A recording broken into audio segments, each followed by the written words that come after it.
নমস্কার সবাইকে, মা ছোটো মা হিসেবে সবাইকে অনেক অনেক ওয়েলকাম। আপনারা সবাই কেমন আছেন? আশা করছি খুব ভালো আছেন। আমিও ভালো আছি। আপনাদের সঙ্গে শেয়ার করার জন্য আবার একটি রেসিপি নিয়ে চলে এলাম। রেসিপিটা শুরু করার আগেই সরি চেয়ে নিচ্ছি আমার গলার আওয়াজের জন্য। প্রচণ্ড ঠান্ডা লেগেছে, এই কারণে এইরকম লাগছে শুনতে।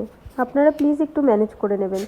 তো আজকে আমি রান্না করব টমেটোর চাটনি। আপনারাও তো অনেক রকমের টমেটোর চাটনি খেয়েছেন, একবার এইভাবে বানিয়ে খেয়ে দেখুন।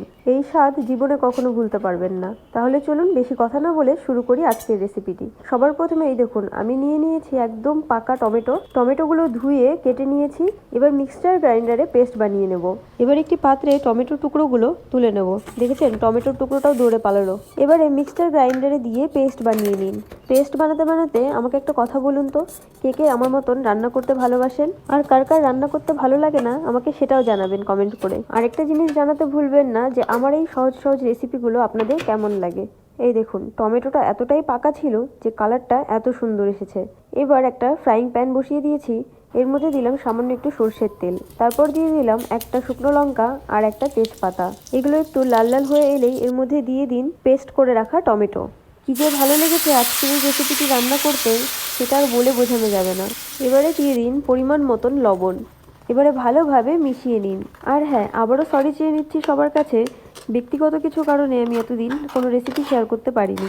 এখন থেকে আমি চেষ্টা করব যাতে কন্টিনিউ রেসিপি শেয়ার করতে পারি।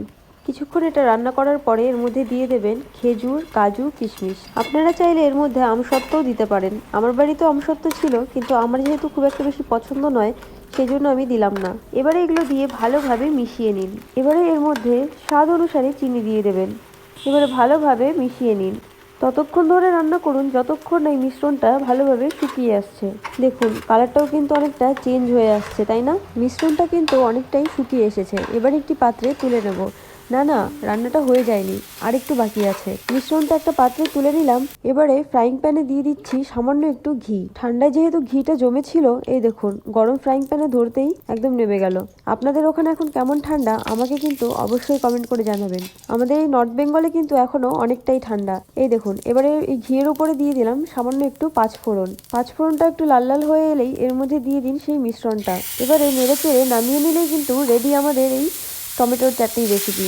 এইরকম টমেটো চাটনি কিন্তু রুটি বা পরোটার সঙ্গে একদম জমে যায়। তাহলে আজকে এই পর্যন্তই। যদি রেসিপিটি ভালো লেগে থাকে লাইক, কমেন্ট, শেয়ার আর আমার এই মা ছোটো মা চ্যানেলকে সাবস্ক্রাইব করে দেবেন। এই দেখুন আমি তুলে নিয়েছি একটি পাত্রে। আপনারাও তাড়াতাড়ি বানিয়ে ফেলুন আজকের এই রেসিপিটি। মা ছোটো মা চ্যানেলকে আপনারা এতটা ভালোবাসা দিয়েছেন, তাই জন্য আমি আপনাদের কাছে অনেক অনেক কৃতজ্ঞ।